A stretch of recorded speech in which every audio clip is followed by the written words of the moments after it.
जय जगन्नाथ। आज आम पढ़ा प्रत्नतात्विक उपादान। देखो यहाँ हूँ कोर 1 पेपर +3 फास्ट सेमेस्टर पिलांकर जो मैंने हिस्ट्री ऑनर्स से कोर 1 पेपर देखो। ताले ये आज्ञा देखो आम ऐतिहासिक उपादान खासकर 2 प्रकार अच्छी से ऐतिहासिक उपादान मध्यम इतिहास लिखा हो कौन कौन मन कि गोटे हूँ आमर साहित्यिक उपादान गोटे प्रत्नतात्विक उपादान। ओके तो साहित्यिक उपादान मुझे अलरेडी कहीदे पूरा गोटे पूरा भलसे मतलब क्लास 3टा क्लास मध्यम शेष कर आप प्लेलिस्ट चेक करते पाइबे। तो जो प्रत्नतात्विक उपादान आज पढ़ा आम जो टॉपिक अच्छे प्रत्नतात्विक उपादान एटा मन रखता प्रत्नतात्विक माने कौन जानते देखो आज्ञा जो उपादान को आप खासकर वस्तु धातु द्रव्य पदार्थगत माध्यम ये आप माटी तलू खोलिक आप पाँच आविष्कार करते प्रत्नतात्विक उपादान बुझे माने आप जो जो उपादान गुड़िक आइदर से वस्तु हो ना धातु हो ना द्रव्य हो ना गोटे पदार्थ हो तार गोटे उपादान हो जहाँ गोटे हो बुझे माने गोटे कठिन आवरण हो तार गोटे कठिन पदार्थ हो गोटे बुझे यहाँ खास कर जिते आपड़ माटी तलू खोलाखोली करी आविष्कार करेंगे आउ आप गोटे पता लगे कौन पता लगे आप गोटे गोटे निर्धारण कर सीमा निर्धारण करेंगे जमी कौ सीमा ना सामाजिक हो कि आर्थिक हो राजनैतिक सांस्कृतिक विभव कि ना कौ घटना घटी एक्चुअली क्या सूचाऊँ आप जो गोटे सीमा को माने गोटे निर्धारण कले मध्यम गोटे एज को कैलकुलेट कले गोटे बयस को निर्धारण कले केते मसीहार केते मसीहा पूर्वर जब एमती है ताहले हेडा कौन कह प्रत्नतात्विक उपादान बुझे। अरे बुझीपार मो कथा ये देखो प्राचीन युग सभ्यतार परिसमाप्ति विभिन्न कारण घटी है यहाँ पुणी जानते एवं मनुष्य प्रकृति द्वारा सृष्टि समस्त सामाजिक आर्थिक राजनीतिक सांस्कृतिक विभव यथा आप कहींपारे बासस्थान बासगृह धर्मपीठ कला स्थापत्य भास्कर्य मुद्रा नित्य व्यवहार्य जिनपतर तापर आत्मरक्षा अस्त्रशस्त्र पोशाक पत्र तापर सामाजिक व्यवस्था स्वतंत्र पद्धति निर्मित रास्ताघाट तापर पुष्करणी वृक्षराजी मनीष आ जीव मान हाड़ कंकाल तापर खपुर तथा जीवाश्म जमी वृक्षराजी भस्माश्म तापर मुद्रा अभिलेख धातव पट्टा शिलालिपि इत्यादि माटी तले पोती हुई जुग जुग धरी ये रही जाए आप जानते माने बहुत सारा जिन आप जानते माटी तले पोती पूरा जुग जुग धरिक रही जाइए जिते यहाँ खास कर खनन मध्यम ये लोक लोचन को आसो माने खोलाखोली के लोक लोचन को आसो तार आविष्कार करा ये खास कर किसी सभ्यतार ये खास कर आविष्कार करा किंबा किसी लोक मानकर चरित्र केमती कौन था लोक मान एक्चुअली कार्यकलाप केमती कौन था जदि ये ठाउरा हो पार्थिव आइडेंटिफाई कर चिन्हट कर ताहले एटा कह कौन ना आमर प्रत्नतात्विक उपादान क्लियर बुझीपारसन तो ताले जो प्रत्नतात्विक उपादान क्या माध्यम प्रभावित होती आप जानते परीक्षार मध्य आसो कि आप गोटे पॉइंट मन रखी जो प्रत्नतात्विक उपादान क्या माध्यम प्रभावित होना यहाँ खासकर समाज माध्यम प्रभावित हो संस्कृति माध्यम प्रभावित हो राजनीति माध्यम प्रभावित हो धर्म तार परिवेश जलवायु हाँ ये सब माध्यम खास करी कौन हो प्रभावित हो अर्थात ये जो प्रत्नतात्विक उपादान यही सबको सूचाऊँ यही सबको से खास कर कौन करना यही सब बाबद गोटे गोटे टिप्पणी देवाई खास कर हेल्प कर कौ सब बाबद ना समाज बाबद से खास कर टिप्पणी दूसरी संस्कृति बाबद दूसरी राजनीति बाबद दूसरी धर्म परिवेश जलवायु ये बाबद खास कर टिप्पणी दूसरी किए दूसरी ना प्रत्नतात्विक उपादान दूसरी क्लीयर बास जिनते आप देखो गोटे एग्जाम्पल देखिए आप जानते गोटे वार्ड शुणी हरप्पा सभ्यता इंडस वैली सिविलाइजेशन हाँ से सभ्यता आगे आप देखो यहाँ 3000 रु 2500 भर माने ख्रीष्टपूर्व 3000 रु 2500 भर सभ्यता ताहले केबे आइडेंटिफाई कराई केबे चिन्हट कराई ना 1921-22 मसीह खास करी भू खनन द्वारा खास कर लोकलोचन को आसी आप जानते दयाराम साहानी राखाल दास बानार्जी एम ना आप शुणी से खास कर बहुत बड़ भूमिका अच्छी से खास कर हरप्पा सभ्यता लोकलोचन को आसी पारा आमि जानले खास कर 3000 रु 2500 ख्रीष्टपूर्व घटी बोली से पूर्वर सभ्यता बोले जानले तार गोटे पद्धति अच्छी कहते कार्बन पुट डेटिंग मेथड गोटे समथिंग अच्छी बुझे तो ता माध्यम एज को कैलकुलेट करहब केते मसीहा पूर्वर केते ईयर तार अच्छी गोटे साइंटिफिक गोटे मेथड अच्छी आप बहुत सारा वैज्ञानिक गोटे कौशल अच्छी बहुत सारा ये अच्छी तो ତା ମାଧ୍ୟମରେ ଏଜ୍କୁ ମଧ୍ୟ ସେମାନେ କାଲକୁଲେଟ୍ କରିପାରନ୍ତି। ଓକେ ବାସ୍। ତାପରେ ମଧ୍ୟ ଆହୁରି ମଧ୍ୟ ଏକ୍ଜାମ୍ପଲ୍ ଆପଣ ଜାଣିପାରିବେ ହର୍ଷବର୍ଦ୍ଧନଙ୍କ ମୁଦ୍ରା।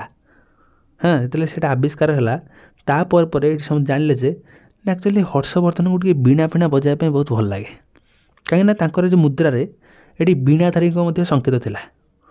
ଆଉ ସମୟ ସଂକେତ ବେଳେବେଳେ ସଙ୍ଗୀତ ମୁଦ୍ରା ଯୋଗୁଁ ଖାସ୍ କରି ସାମ୍ରାଜ୍ୟ ଆର୍ଥିକ ବ୍ୟବସ୍ଥା ସ୍ଥିତି ପ୍ରଶାସନିକ ଚିନ୍ତାଧାରା ମଧ୍ୟ ଖାସ୍ କରି ଜଣାପଡ଼ୁଥିଲା। ଅର୍ଥାତ୍ ମୁଦ୍ରା ମଧ୍ୟ ଗୋଟେ ସୋର୍ସ ପାଳିଥିଲା। କାହାର ସୋର୍ସ ପାଳିଥିଲା ନା ଏଇଠି ଖାସ୍ କରି କେମିତି କ'ଣ କରିକି ସେ ସମୟରେ ଜୀବନଶୈଳୀ କେମିତି କ'ଣ ଥିଲା, ସେ ସମୟରେ ରାଜା ଯୋଡ଼ାମାନଙ୍କର ଆକ୍ଚୁଆଲି ସେମାନେ କ'ଣ କରିବାକୁ ଭଲ ପାଉଥିଲେ, ସେ ସମୟରେ ଅର୍ଥନୀତି କେମିତି କ'ଣ ଥିଲା। ଓକେ ତ ସେଇ ବାବଦକୁ ଖାସ୍ କରି ଏଠି ଜଣାପଡ଼ୁଥିଲା ମୁଦ୍ରା ମାଧ୍ୟମରେ ମଧ୍ୟ। ଓକେ ତ ଏମିତିଲା କଥା। ତାପରେ ଦେଖନ୍ତୁ ଏବେ ଆପଣ ଭାବୁଥିବେ ଏ ଯେଉଁ ପ୍ରତ୍ନତାତ୍ତ୍ୱିକ ଉପାଦାନଟା ତାହେଲେ କାହିଁ ଗୁରୁତ୍ୱପୂର୍ଣ୍ଣ କାହିଁକି? ହେଲେ ଯଦି ମୁଁ ଆପଣଙ୍କୁ ଗୋଟେ କୋଶ୍ଚିନ୍ ପଚାରିଲି ଆକ୍ଚୁଆଲି କେଉଁଟା ବେଶୀ ଗୁରୁତ୍ୱପୂର୍ଣ୍ଣ, ପ୍ରତ୍ନତାତ୍ତ୍ୱିକ ଉପାଦାନ ବେଶୀ ଇମ୍ପୋର୍ଟାଣ୍ଟ ନା ସାହିତ୍ୟିକ ଉପାଦାନ ବେଶୀ ଇମ୍ପୋର୍ଟାଣ୍ଟ? ଆପଣ କ'ଣ କହିବେ?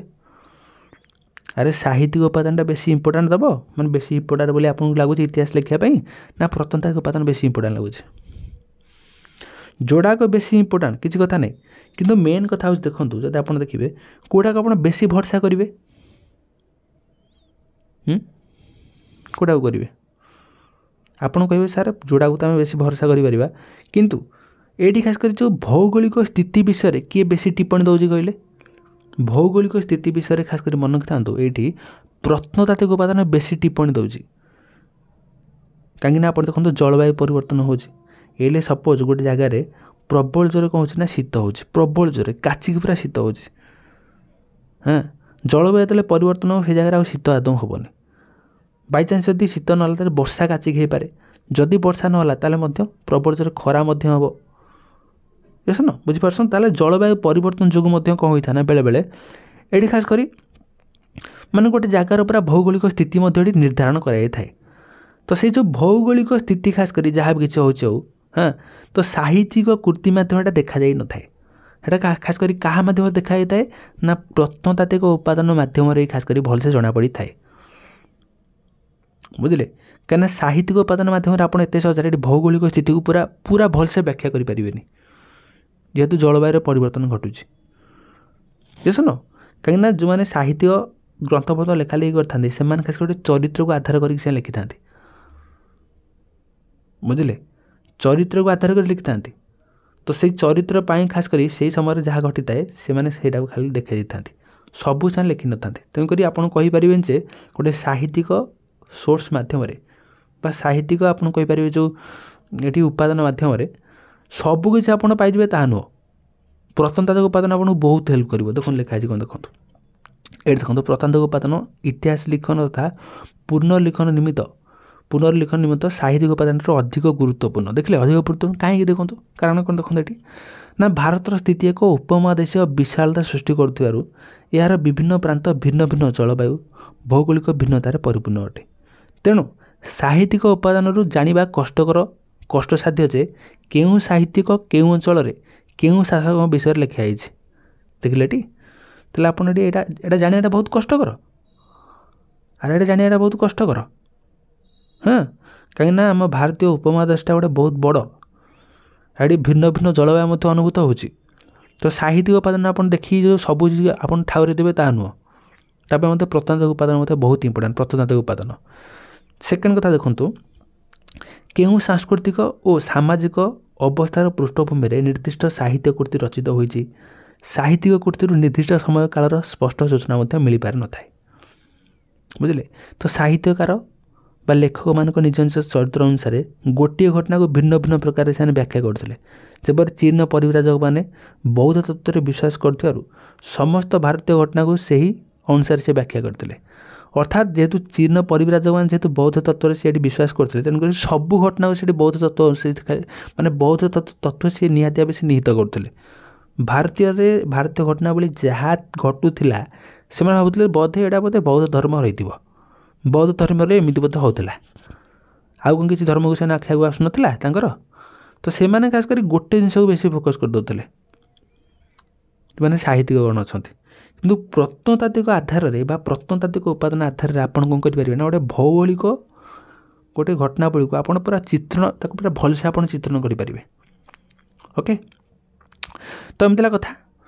तो ये देखो आम बर्तमान देखिए ये देखो प्रत्नतात्विक उपादान एक्चुअली केते टाइप कौन देखो केते टाइप आप मन रखते आम नेक्स्ट क्लास सब आस्ते आस्ते पढ़ा कि आप जानी था खास चारि भाग विभक्त होती प्रत्नतात्विक उपादान कौन कौन गोटे हूँ अभिलेख मुद्रा तापर कला स्थापत्य भास्कर्य प्राचीन कृति बा स्मारकी आउ प्रत्नतात्विक ध्वंसावशेष पदार्थ कौन कहली ना अभिलेख मुद्रा कला स्थापत्य भास्कर्य प्राचीन कृति बा स्मारकी आउ प्रत्नतात्विक ध्वंसावशेष।